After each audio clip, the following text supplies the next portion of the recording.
So I'm Scott Emerson. I'm the detective commander here at Lafayette Police Department.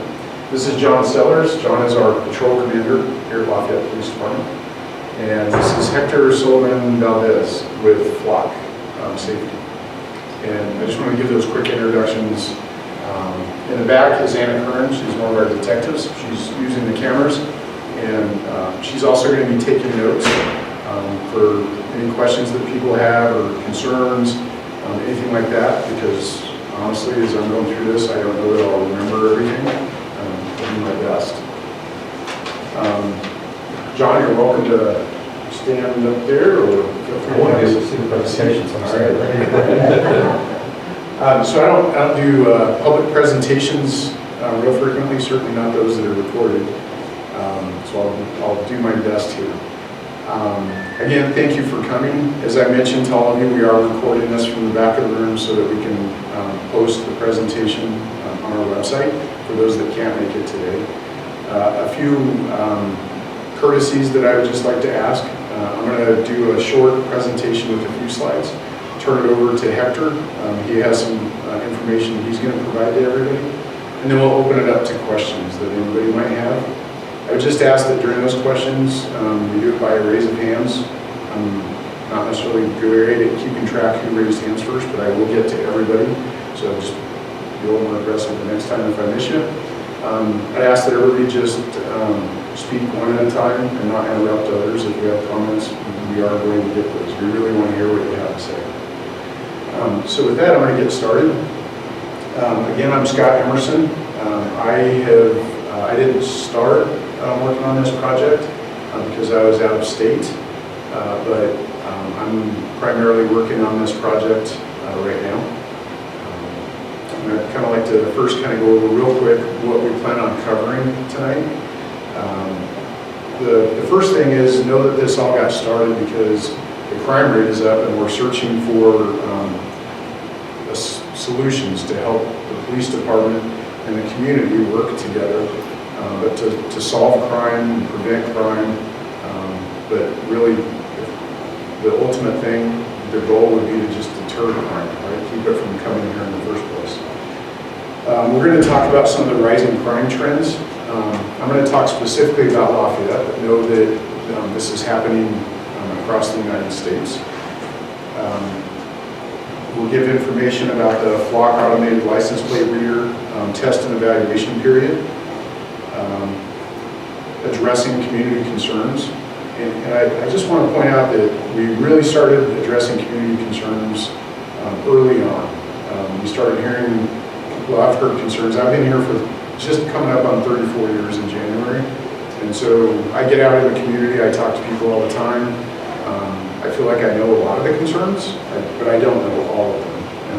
And as new technologies and new methods come about, there will be new concerns that come up. So we want to hear those and try to address those as best we can. We're going to provide information on where you can find additional information about the Flock ALPR system. And then there'll be a presentation from Hector from Flock Safety. So first thing is the search for an efficient solution, as efficient as possible to help us catch criminals, solve crimes, and deter crime from happening. This is kind of what led us to the Flock presentation that Flock was invited to come and give to the Lafayette Police Department in March of 2022. And so we'll discuss that in a little bit more detail. So some of the features that we were really interested in, once we started looking at automated license plate reader programs or systems, aka ALPRs, is we wanted the system to be able to provide our officers out in the field with as near real-time as possible information about stolen license plates or license plates that have what we call a hit on them. And that hit information is through a couple of systems. NCIC, the National Crime Information Center, and then the Colorado version of that is the Colorado Crime Information Center. And then we have the capability to do a Lafayette only entry into to that, which is typically just a temporary, and I'll explain how we would use that. Also, the investigative leads that we can gain from the data from the ALPR system. We wanted a system that was as compatible as possible with our other partnering agencies. And specifically, in this case, it turns out that we're surrounded by agencies that are using the flock ALPRs. There are many other ALPR systems out there, nationwide, worldwide. In Colorado, there are many other systems, but not all of them are flock. There are different companies that produce those. We also, in checking, received really positive information and corroborating information about the efficiency and the company, flock and their ALPR system, and heard some success stories that some of the agencies have had. So why were we looking for a solution to help? In the 2021 statistics show that the rise from 2020 to 2021 in what's called NIBRS, the National Incident-Based Crime Reporting, which is statistics that the FBI keeps, and those are like the more serious crimes, was 41% just in that 1 year. So that's a huge increase in the crime rate. For motor vehicle thefts alone, as you all, if you watch the news or read local news, you'll see that it's out of control. Colorado right now is the #1 state per capita in auto thefts. And in Lafayette specifically, from 2020 to 2021, the motor vehicle theft rate went up 91%. So an amazing statistic. It's way up there. And just one thing I'd like to add to that is kind of the notion that we're looking at just the stolen motor vehicles. And what I really want to point out with that is stolen cars, that's important for the police. We want to recover people's stolen cars and the property that's in those. As you know, insurance rates are high. Maybe you're not fully covered. So it's important for people to get their cars, their vehicles back to them. But I'll be pointing out, like the bottom bullet point is the fact that studies show that motor vehicles are involved in more than 75% of crimes that are committed in the United States. And that's a statistic, but I'll tell you that we know that. Our officers that are out working cases know that people that are committing crimes need to transport stolen materials, they need to transport themselves to get places.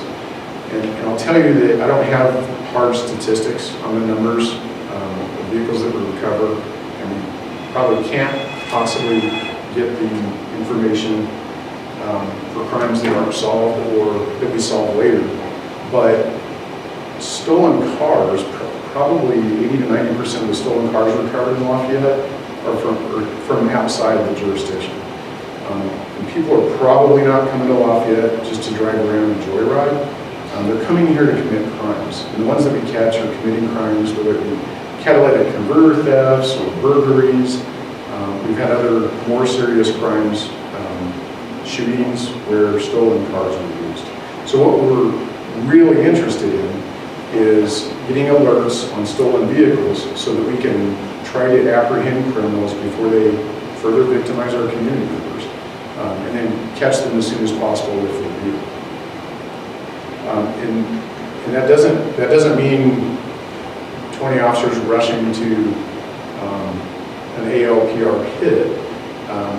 We're still going to follow all the normal police training and techniques and our policy that we use to identify a vehicle that may be involved in a crime, whether it be because we got an alert on the ALPR.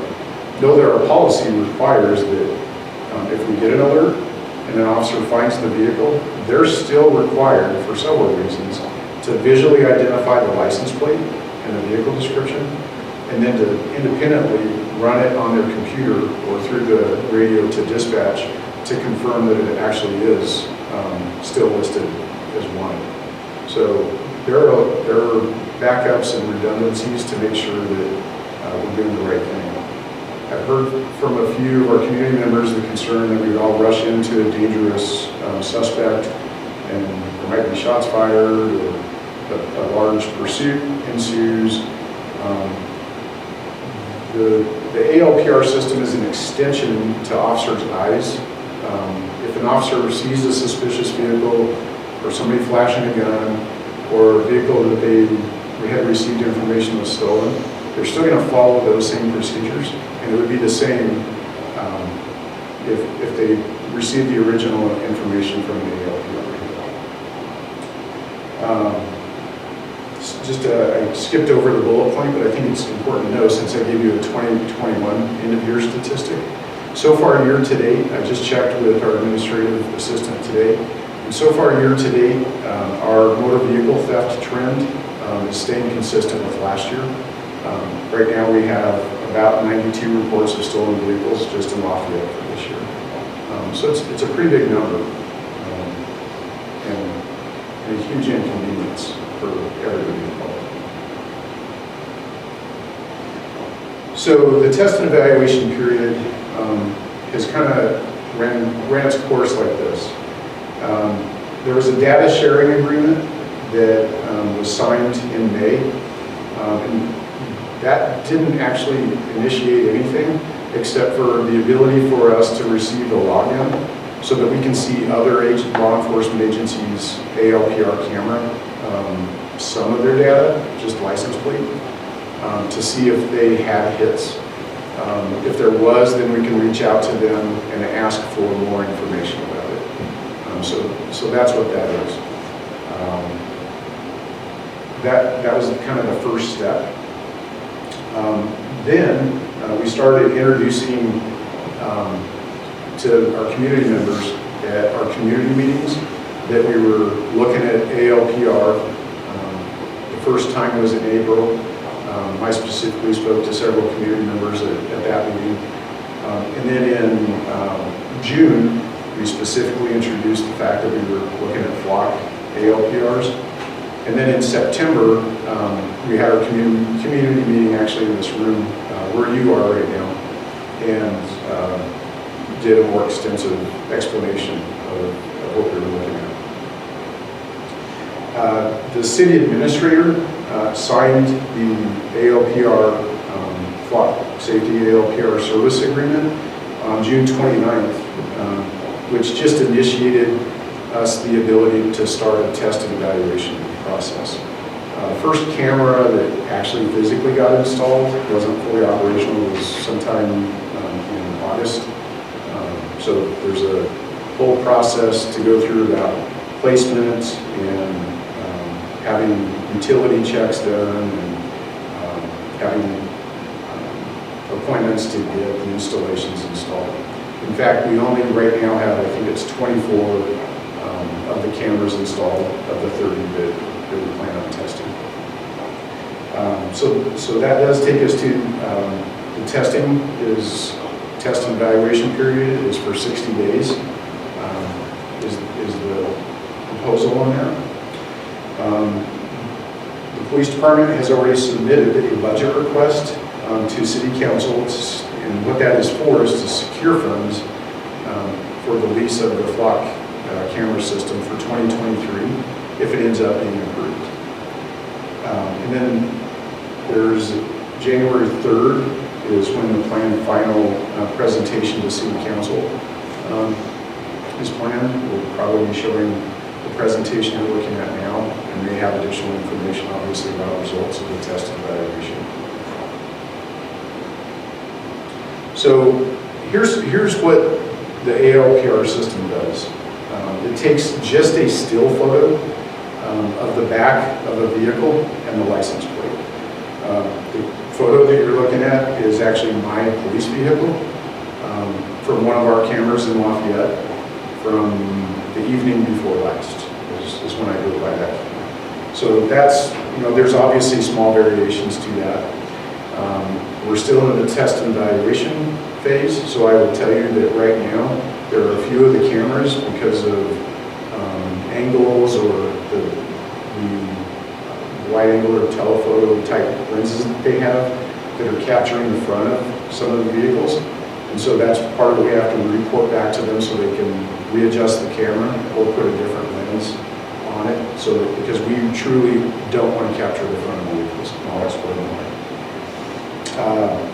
So it is, like I explained, just the rear and the rear license plate of the vehicles that are going to be captured. The images that are captured are deleted after 30 days.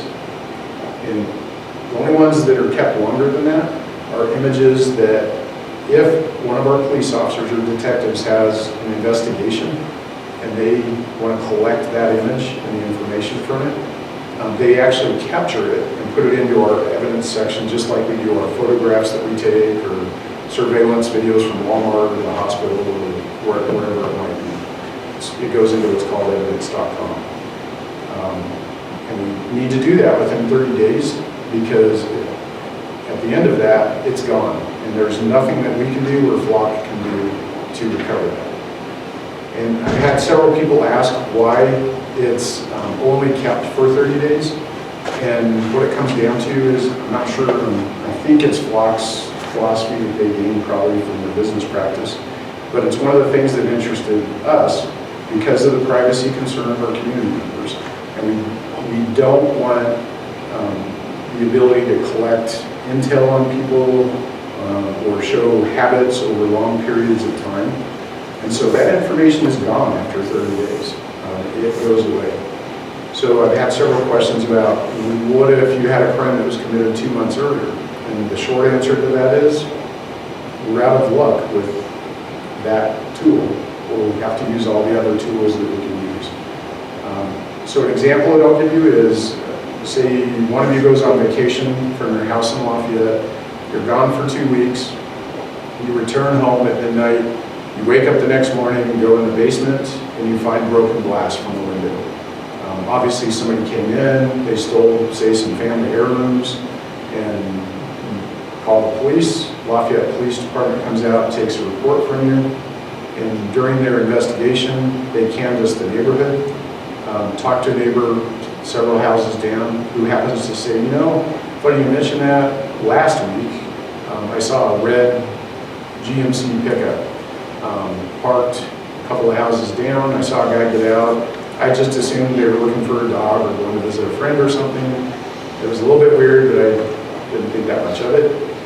And that's a lead for us, right? And so the officers would try to follow those leads like we have traditionally all the time and use the resources that we can to do that.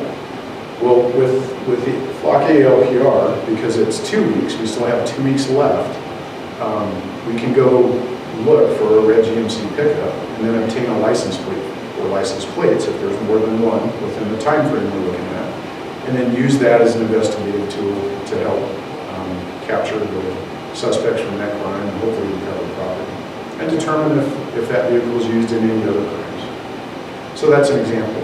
And so you say, well, yeah, but what if I'm on vacation for 4 weeks? The first thing I'd say is you're really lucky.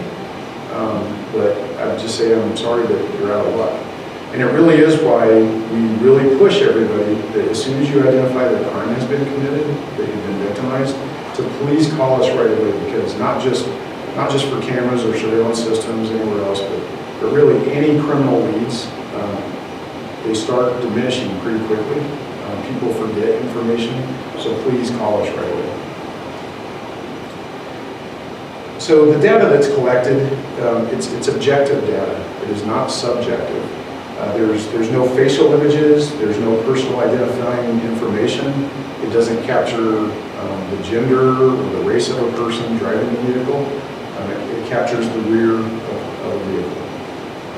So the information that we gain, if we identify that we want to investigate that vehicle for a legitimate law enforcement purpose, then they have to use their traditional methods. Just like if one of you said, oh, and the license plate for that red GMC was ABC123, then the officer is going to run that license plate. And this is doing the same thing. It gives us a license plate to run. And it doesn't mean that's the suspect or they're guilty. That's an investigative lead for us to follow up. But we'll have to use legitimate law enforcement only means to do that. In this case, Department of Revenue records is what we would look at. Know that our information is, I actually just got a flock alert.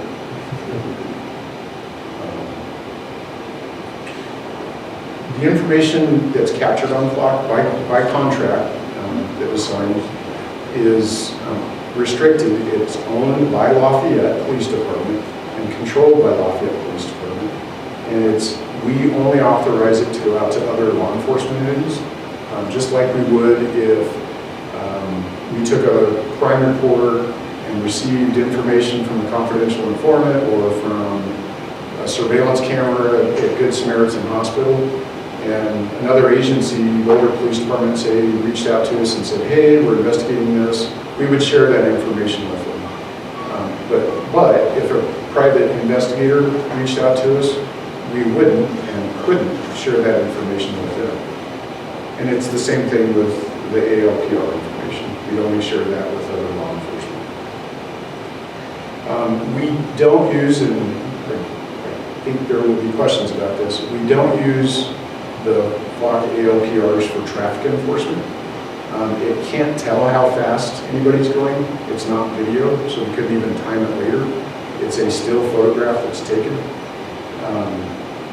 We don't look at, and by policy we won't be trying to look at expiration dates on license plates because we are not going to be using it for traffic enforcement.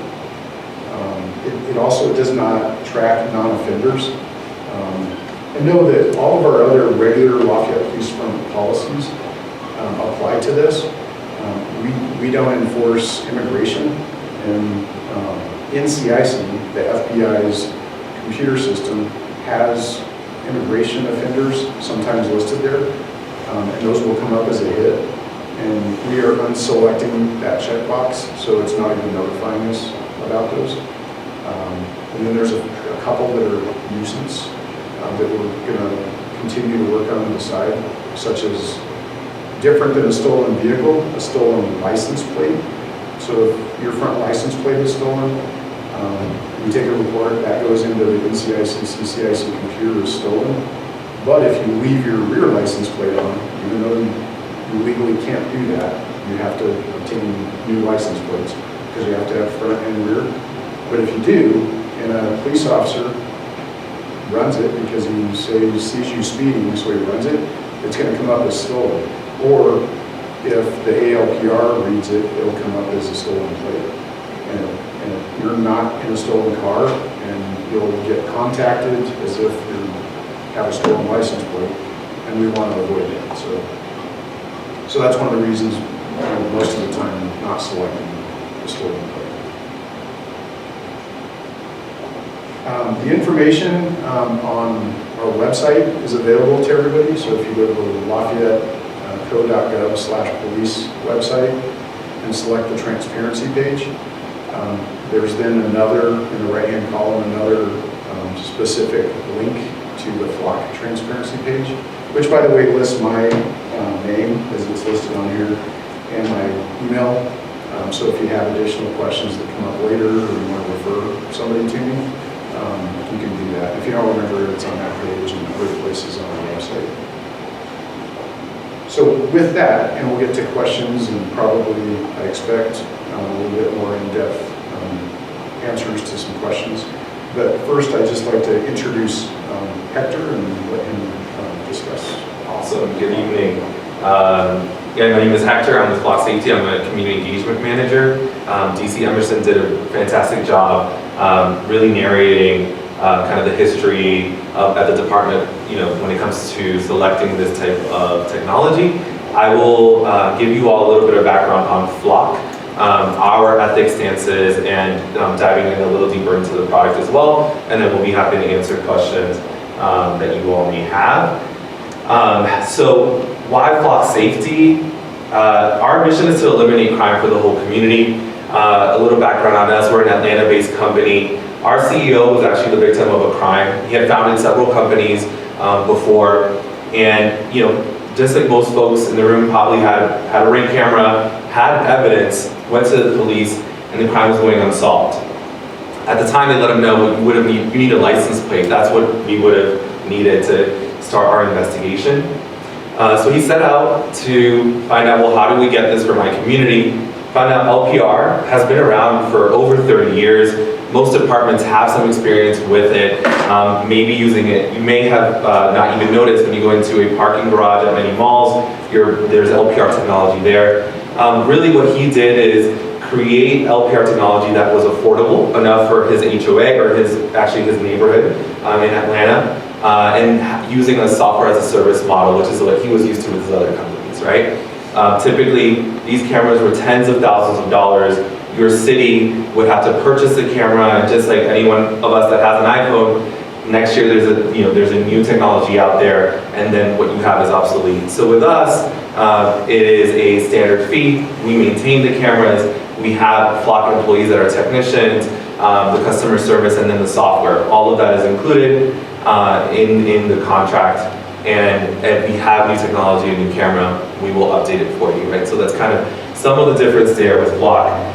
And as I said, we started off with the private sector. So something that's great about us is that many times like HOA, a Walmart, a shopping center will also purchase a camera. They have the ability to share those cameras with the police as well. So as I mentioned, our CEO went to his police department. There were limited resources. There wasn't enough evidence. There wasn't, time was of the essence. And so really notice that, hey, let's assist the police by providing them a technology that helps multiply, their work. As DC Emerson mentioned, our company has come about when crime has been on the rise, right? So also, again, providing technology that helps police have objective data, right? So not only sometimes when people will report a vehicle, it might not be the correct one, or it's just, hey, I know it's a red car, and someone else has another piece of evidence. So being able to help them find that objective evidence. And as you all saw in DC Emerson's presentation, being transparent, right? Providing evidence that's objective, but also allowing for the police to engage with you all, both in these type of meetings, but by creating a transparency portal and having ethics around everything that we do. So DC Emerson kind of touched on a little bit on how the technology works. I will just kind of recap that. As he mentioned, it's the back of the vehicle. It is not people, not facial recognition, it's not traffic enforcement. So the police are able to search by what we call vehicle fingerprint, right, technology. So they're able to search by, hey, it's a red Honda. That will allow them to perform their investigations much quicker, right? It's also really important to talk about what the technology is now. As we've said already, this is not tied to any DMV records. It's not tied to any personal identifiable information. So what does that mean? When they receive an alert, they're receiving an alert on the vehicle. There's still an investigation that then commences. Who is in that vehicle? Why is that vehicle being flagged, etc. And their policy, which is online, will dictate the course of action that they will take at that point. Also, our standard retention policy is 30 days. As DC Emerson mentioned, that is what we found nationwide to be the right amount of time to give police a tool that they can use in the event that you're not able to report the crime immediately, but also protect your privacy so that you're not having this extended period of time, right, where you have all of this evidence. All of the data, so that image that you saw has what's called a TTL, time to live, right? So as soon as it sees that image of the vehicle, it is marked saying, unfortunately, it knows that it's going to die in 30 days, right? So that is how that works, right? So it'll be deleted at that point. There's three aspects to this technology. There's the proactive aspect. DC Emerson touched on it a little bit, which is NCIC alerts. So letting the police know, hey, this is a vehicle of interest, right? For the different reasons that he described. It's also investigated. We also gave you all an example there, right? Crime occurs, or perhaps you do have ring footage. Now using the vehicle fingerprinting technology, right? They're able to search by that description, find a plate, and again, the investigation commences, right? So there's good police work involved in all of this. And then there's the deterrent factor. I'm going to show you all a list of all of the agencies in Colorado, or many of them, that have the cameras. The fact that you all will have them is something that will, folks that are maybe committing crimes will be aware of. And so it'll serve as a deterrent. Nationwide, we're in over about 2,000 communities at this point. So there's a strength in that network as well. Now, mitigating risk. As I mentioned earlier, we were founded by someone in the private sector, someone that wanted to create something for their own community. Footage, as the DC Emerson said, is owned by the agency, right? So they will, in their policy, they will share it with other law enforcement agencies for law enforcement purposes. On Flock side, we do not own the evidence, so we cannot share the evidence, right? So some legacy providers would share the evidence to tow truck companies, etc. It is in our contract with every single agency that we do not own that footage. Only your department does, and only they can share it. Again, this is taking human bias out of crime solving because we are flagging a vehicle that is stolen, let's say, that's something that is objectively illegal, and letting them know, hey, this is an area where you may want to investigate. Versus, potentially just looking at vehicles at random, etc. So again, providing police kind of that lead into where they may need to do some police work. The data storage. Our data is stored in AWS Government Cloud, AES 256 encryption. Layman's term, that is the highest publicly available type of encryption. Again, we will never share that data, and it's solely owned by the police. But it's also kept in AWS Government Cloud, which is the best that's out there. Again, I want to mention there's no PII contained in this information, right? So all of the data is a picture of the back of the vehicle and that license plate, right? Those tags that go along with that vehicle. There's no name associated with any of the information. Again, license plate and image of the vehicle. DC Emerson talked a little bit about the transparency portal. That is a one-of-a-kind tool that Flock has. You all have it live now. You can see how many hot list alerts your police department has received, perhaps the amount of searches. I'm not 100% sure it's customizable, so some departments have different things. We also can click on their policy, right? So see how is it that they're going to be performing their work. And there's some examples here. Feel free to look up Morgan Hill, Vallejo PDs. We encourage every single police department to have this transparency portal so that you can have insight. It is updated daily. So if that's something that you want to take a look at, it is there for you. And then I want to talk a little bit about how we're actually solving crime. I want to start locally here. There's a list of some of the cities in Colorado that are already partners of ours. Our mission, as I said, is to eliminate crime. We have what's called an MOU process with departments that allow them to use the system for investigative purposes. And so those are some there, some highlights from different departments. I have really bad vision, and so I can't read those, but just letting you know, if you Google Flock in Colorado, you'll see so many success stories. So I highly encourage you all to do that. And then I want to highlight Castle Rock. They're actually one of our first customers in Colorado. These are some of the results for their first year as Flock customers. Flock hits resulting in the recovery of stolen vehicles or looting. 27% results in the recovery of other stolen property. So, finding additional, items that or crimes that may have been committed. 29% led to the seizure of illegal drugs. 8 guns recovered. 79 warrants served. 30% involved in vehicle collision. I forgot, and it's my own slide. Basically, it's an intervention technique. An intervention technique. 5% led to a pursuit and 24 vehicles eluded, right? So that's a lot of numbers there, but I just wanted to highlight that's 1 year, one snapshot into the work that Castle Rock has been doing. I live in California, don't hold that against me. I always like to share this story because it did make the national news, because it was so brazen, right? So burglars went into a jewelry store, but they had armed security. He shooed them away. He was able to stop them. San Bruno PD, where it happened, is a flawed customer. And they had the feeling, they had some evidence that they would be coming back. So what they did is that they created a custom hot list on that vehicle, so that when the vehicle came back to that shopping center, they were able to stop them from escalating the level of violence, because they came armed this time, they were ready, and stop them from even committing the crime. So that's to show you kind of the proactive, preventative aspect of this technology as well. And then we all love a feel-good story. This is one that I never tire of talking about. We were founded in Georgia. Chamblee is a suburb of Atlanta.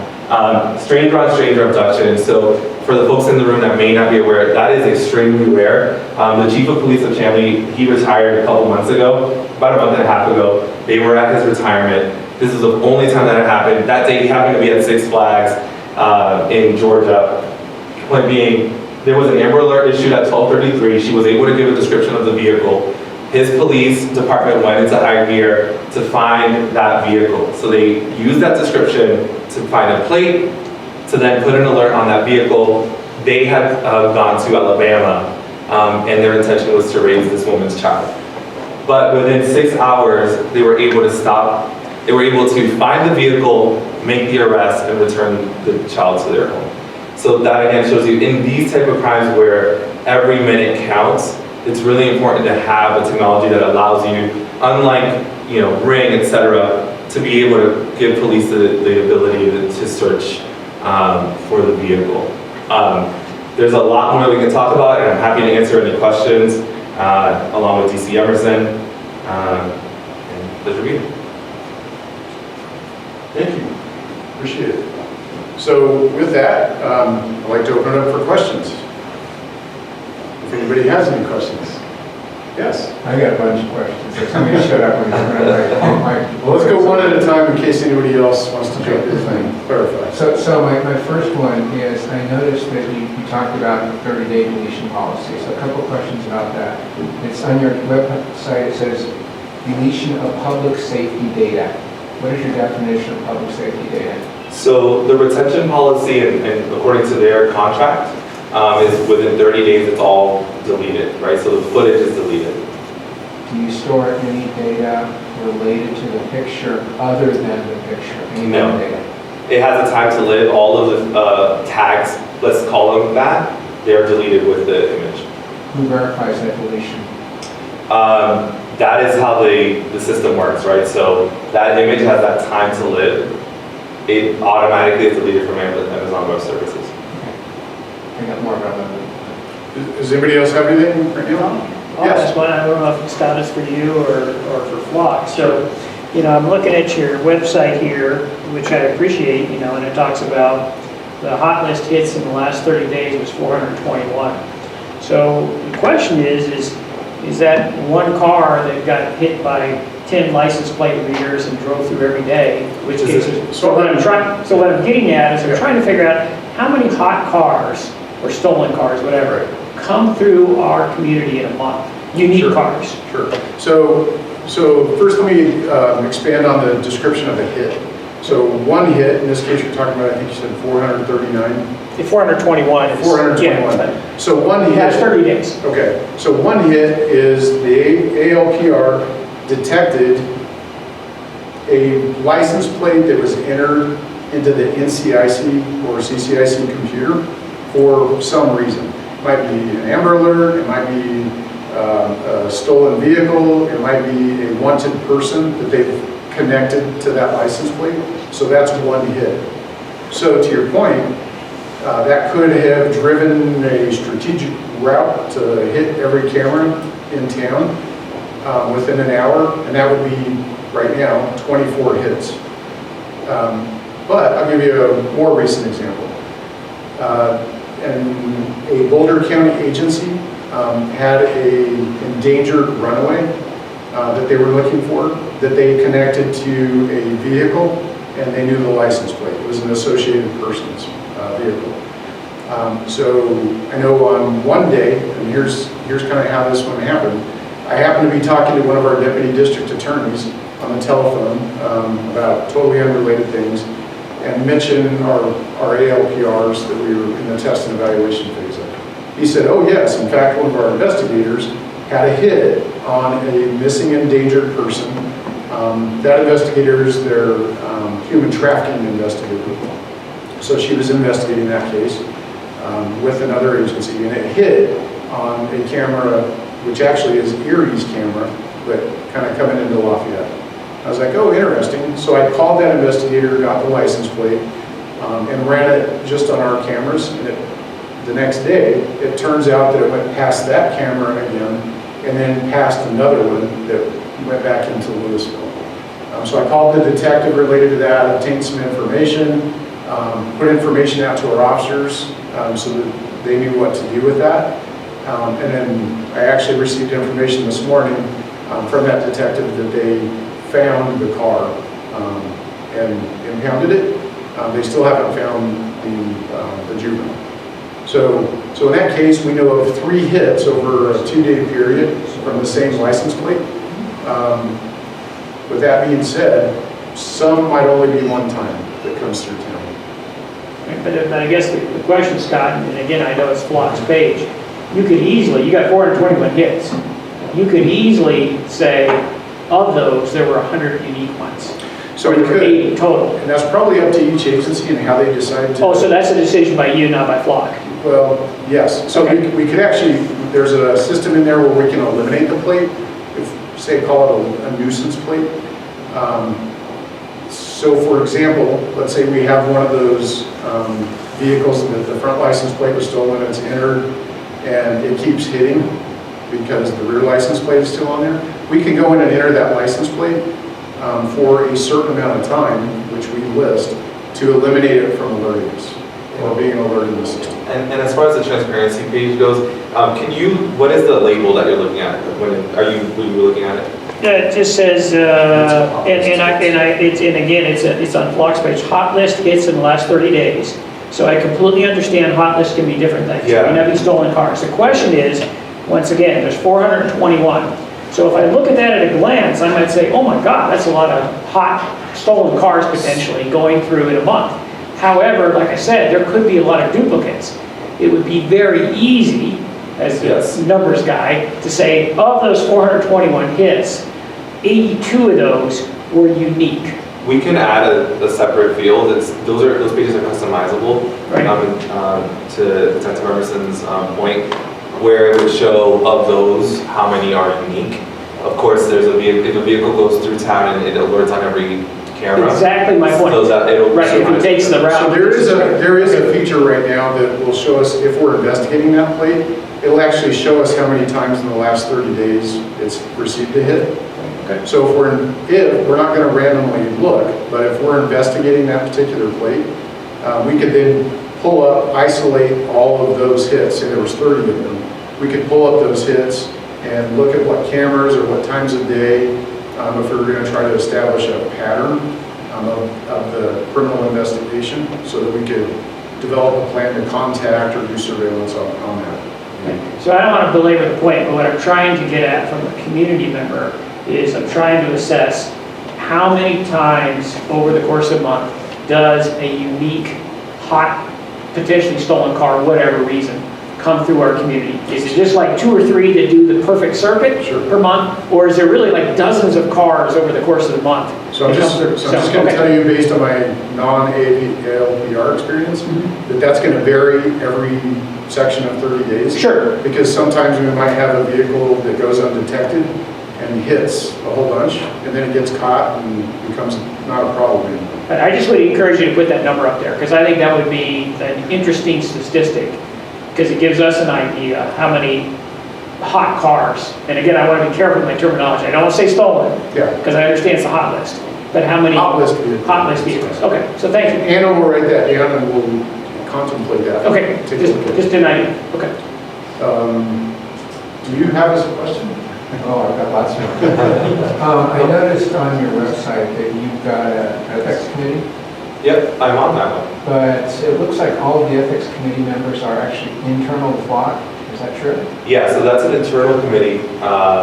of employees. We review all new features and make recommendations. But do you have any external people on your ethics? We are contemplating that, but not yet. Who are your major investors? Disclose that? I don't know them off the top of my head, I'm sorry, but it is online. Androsine is one of them. But it is online. But it is. And how about, Real quick, if I can, just behind you. Oh, I'm sorry, go ahead. No, it's all right.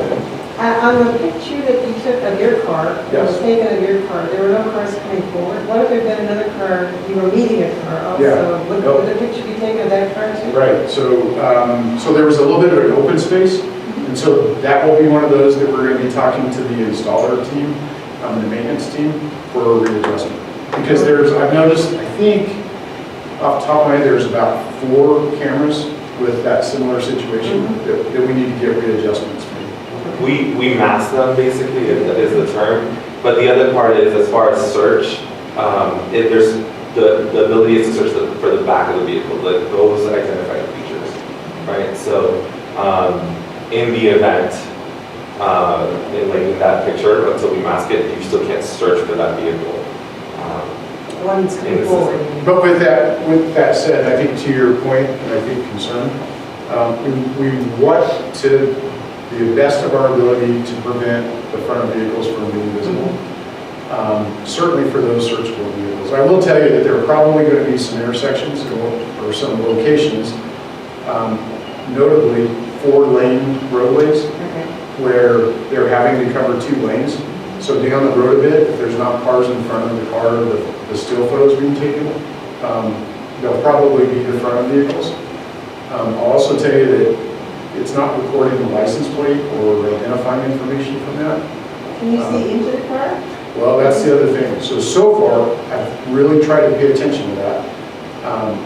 Everyone that I've looked at, I'm unable to see with glare. You know, I'll tell you, I was really into photography for a long time, and I've done a lot of video surveillance in my career.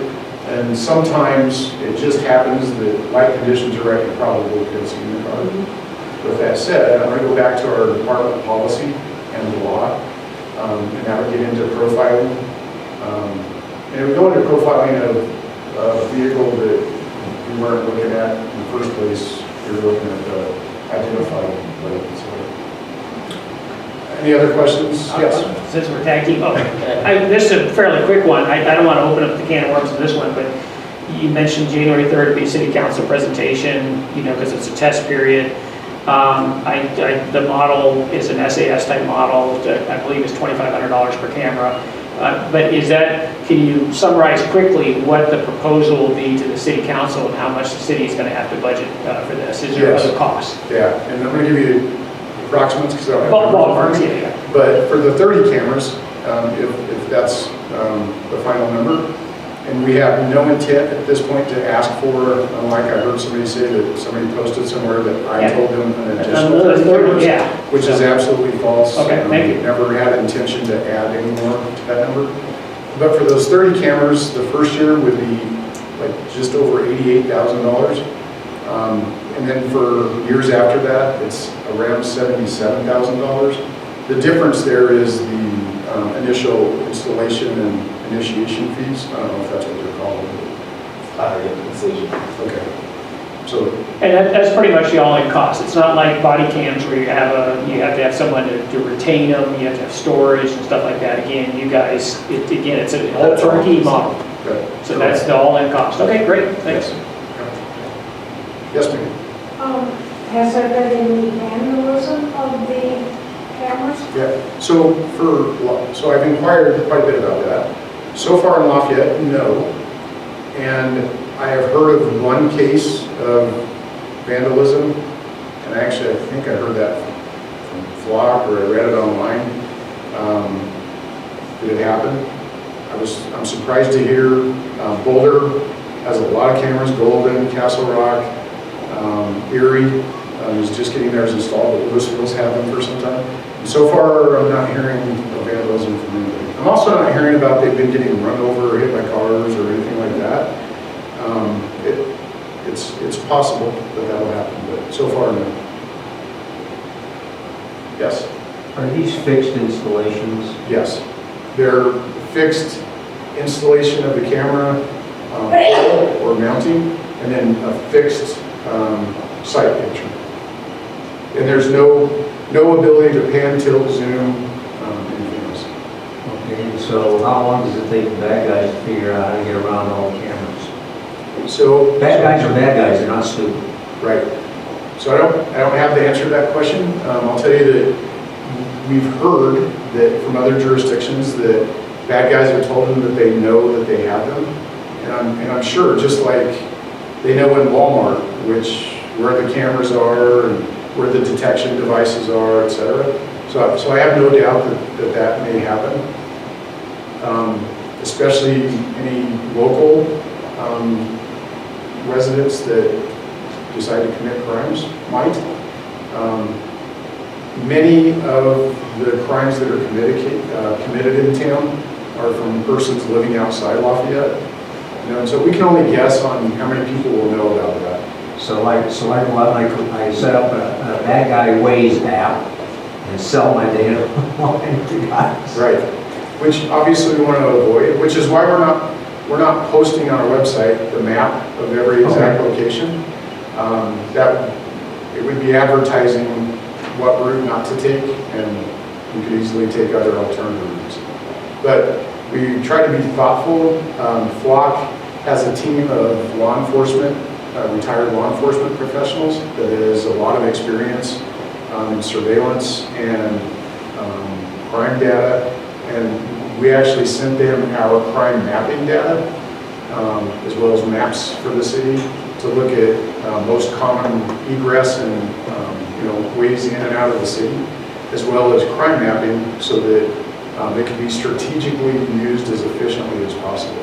And so they're spread out in the city.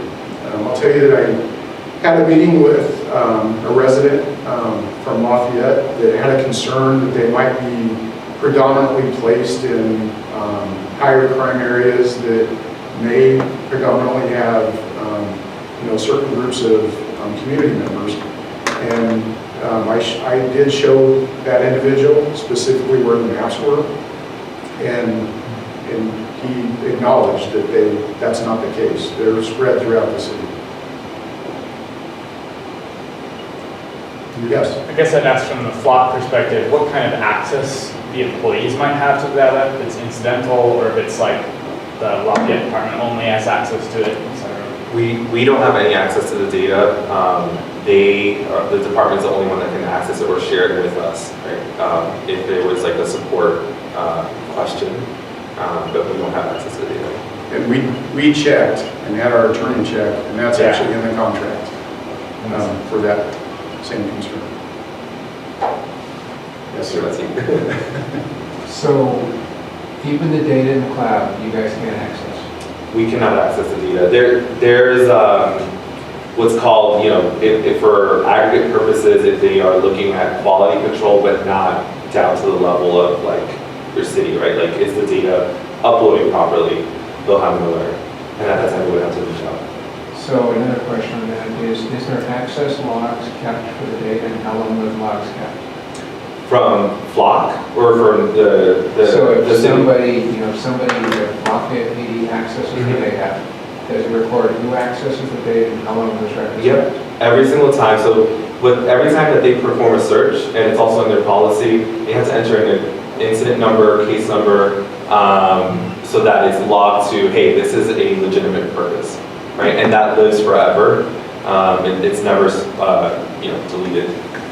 And it might be on the transparency It is. portal. It is 56 searches in the last 30 days. So It tells you the aggregate. Tells you the it'll aggregate. tell you the total number of searches. Right, but what you're saying, there's a full-on audit log. But, You did it. but I have access to look and see who searched, Exactly. the date, time, what they searched, and then, as mentioned, anytime I do a search, anybody does a search, we have to enter a reason. There's a reason field for that. I won't do the search without that.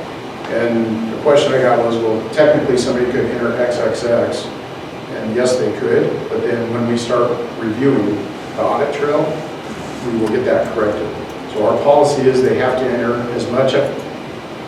I identifying information, like the best is a case number, second best is a CAD number, a ticket number, or a description. So an example might be that we receive intel bulletins routinely from other agencies about, say the Adams, does everybody know about the Adams County shooting? 8 people were shot, 1 was killed, it was a blue Tahoe that was used. So they sent an information bulletin on that. And so I did a search on that, and we don't have a case number for it, or a CAD number, computer aided dispatch. So I entered Adams County Sheriff's Office case number and put the name of the intel bulletin, just so that I can go back and explain why I did that search. Do you have a recurring audit, like procedure in place to ensure that those logs are reviewed? No, but we're working on that. So test and evaluation, and honestly, it was just not one of those things that I thought of, we thought of right at the front end. So I have been doing routine audits. Right now, we're trying to make sure all of our officers are educated and trained and know, but we're also looking at bolstering significantly our policy on this, and that will be part of that. Related to that, and I'm guessing this question might be forthcoming, so you talked about how 30 days everything rolls off, except if you say, hey, this is of interest. I want to put this into an evidence folder or something like that. Right. So I'll tell you how that works is, there is a download feature for that isolated piece of information. We download that and then upload it into what's called evidence.com, which is what we use for our digital evidence storage. And then that still lives there for the remaining 30 days, just like it always did. But at the end of the 30 days, it's gone. But I still have that captured in our evidence. Right, so to clarify, on the flock side, it's gone, but you made a copy of it into the evidence folder. So the specific question I wanted to ask you is, how many times in the last 30 days, for instance, have you copied it into the evidence folder, which signals to me as a community member, this is something that might be of interest? Yeah. Is that dozens or? Over dozens. Okay. I apologize, I don't have the exact numbers. I don't need the exact one, but okay. My detective sergeant, Thompson, is actually collecting that data for our evaluation period, and I just don't have those numbers right now. But I can tell you that it's numerous times. Okay. I almost had a question. You mentioned data encryption. Where does the encryption start? Is it the camera? It's end to end. So there's nothing stored into the camera. It automatically goes into I'm the... saying, is it encrypted when it leaves the camera? Yes. Okay, is it encrypted at rest? Yes. To get technical, if I can, Yeah, go ahead. correct me if I'm wrong. So the camera is directly linked hardwired a short distance to the transmitter, in this case, It's a cellular technology, where it is encrypted with the 256 encryption, and then it's transmitted encrypted with the 256 to Flock, where it's then goes through the NCIC, and I'm not a computer person, so. So from the camera to the transmitter, it's unencrypted. From the transmitter to the... So from the camera itself to the transmitter, which is, well, it's all within a box, its own box. Okay. I'm sorry, right? Yes. So you talked about the AWS government cloud. Who can access that cloud? So the data, we hold the data for the police department. They are the ones through the system that are basically pulling from there. At AWS specifically, is that? Yeah. So all AWS servers are located within the United States. They are serviced by employees here.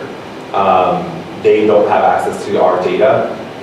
They have access to the facility, right? But they don't have access to our data.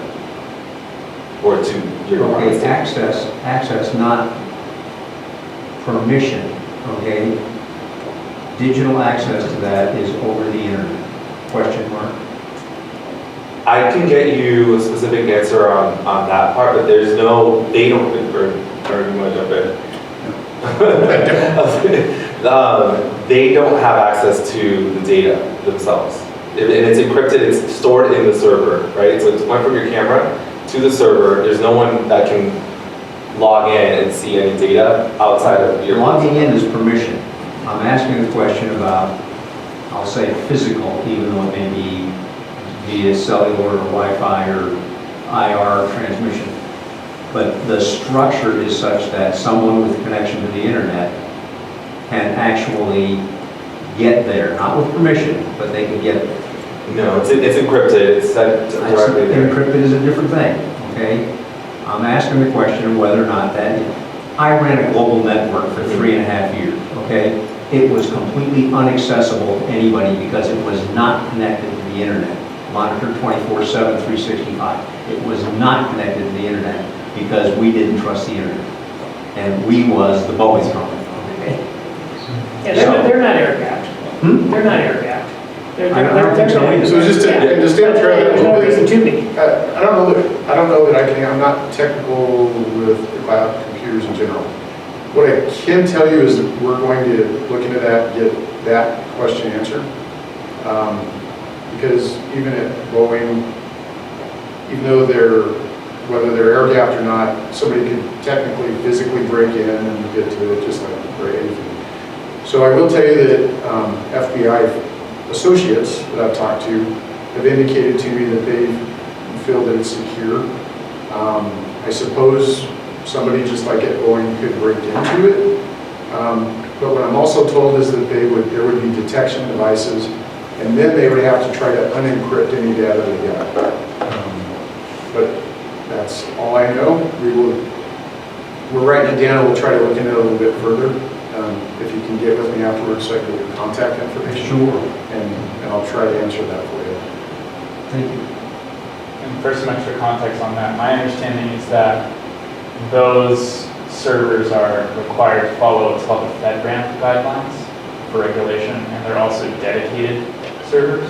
So that's like, you could probably get into them, but it's going to be encrypted with all those standards. Your last question, I promise. Maybe. Who holds the encryption keys? I can get you that information. We have it, we can share who has access. And actually, I have one last question. The Sorry. test and evaluation period, is the criteria for test and evaluation public information, or is that secure? So I don't know that it needs to be secure. Honestly, we haven't thought about it. I think we will be sharing that information. And I will also tell you that we are adding some more criteria to that as we are seeing things as we move through this process to try to collect. There were some things we just didn't know that we should be evaluating that we decided we wanted to. So we are adding a few things to that. Last question, I promise. Third last question. So most startup companies are started up with the intent of being sold. If Flock is sold to other owners, does the PD's contract continue to be live? And so they can't change it. The encryption or the retention policies may change, but ownership of the data still stays. Exactly. As long as that contract is viable, right? So it's a 2-year contract generally. Once there's a contract, that would be the case. And I hope we're not sold because I started right at the beginning. So, and I don't know the answer to that. What I will tell you is that this went to our city attorney and it went back and forth between Flock and our city attorney, redlining and adding several times. So I believe that they are satisfied with that. Yes, I'm sorry in the back. Okay. I think your transparency page is great. You know, I've had a couple specific suggestions that I think you could add to it. But I do want to encourage you, Scott, because when I go to the transparency page, the City of Lafayette transparency page, there's a link that goes to Flock. But on the City of Lafayette transparency page, it just says contact Scott Emerson. That doesn't scale. So I think what you need to add there is like, this presentation's excellent. You know, maybe the video. But, you know, and this idea that in next door, you know, you had, I think the mayor was chiming in. And I appreciate city council chiming in and the rumor of 30 things. But you can just squash all that by putting an FAQ out there and put it out on the website. Yeah, I think. So that's just a thought for you when you have spare time. Yeah, the frequently asked question I think is probably a good idea. We've started to have some frequently asked questions, and I will tell you, we don't monitor and I in particular don't do social media, but don't have time to monitor Nextdoor, et cetera. I've had some people share things that they've seen on various sites, so I've tried to address those a little bit. Some of them I haven't addressed. I'll certainly answer those questions if they're brought up. But I think that's probably a good idea, especially if we're continuing to go forward. This stays with us. I think that'd be really important. Right, because when I see this stuff pop up, and I don't even have a Facebook account, I use my wife's, Yeah. but it's kind of crazy, you have this tidbit over here at Facebook, this tidbit over here at Nextdoor, the tidbit over here. Sure. And what's so useful is if someone says something that says, oh, I heard they're putting another 30 cameras in, you could say, no, look here in the City of Lafayette webpage. This is the write-up, okay? Because it just doesn't, like I said, it doesn't work to have everyone mail and call you. So again, I would strongly encourage you to, again, put something like that together to make it. Thank you. So, Yeah. I'm sorry, Brent, go ahead. Is that me? Yes. Yeah, so you mentioned on one of the slides regarding machine vision. I mean, I was a bit late, I may have missed something there, but is that like more than just recognizing the license plate? Yeah, so the vehicle fingerprint, basically it recognizes, to give you an example, the Ford plate, right? It'll know, hey, that's a Ford plate, so when they need to search for a Ford, they can now see, hey, that's a Ford. So it'll identify the Fords that pass by at that time. It also uses the tail lights to identify different types of makes, right? So that's how you get the vehicle fingerprint. Okay, so that would be machine vision then? That's machine vision. Okay. And if I can expand on that, just because I've heard outside of meetings questions about that, there are different numbers of criteria, I guess, that can be used in algorithms to do searches. Do you happen to know off the top of your head how many criteria it searches? How many filters? Yes. I think it's about 30 filters you have. I have So that 24 in the top of my head. it's, you know, they can look for different states, right? So is it an Arizona plate versus a Colorado plate? The make, the color, you know, roof rack, etc. Any other questions? Be happy to answer. All right. Thank you, Well, Scott. I very much appreciate Thank you, everybody coming tonight, and for those that are able to watch this on our website, thank you. And again, if you do have further questions that come up, please feel free to call or email me, and I'll be happy to either answer or find the answer for you. Thank you.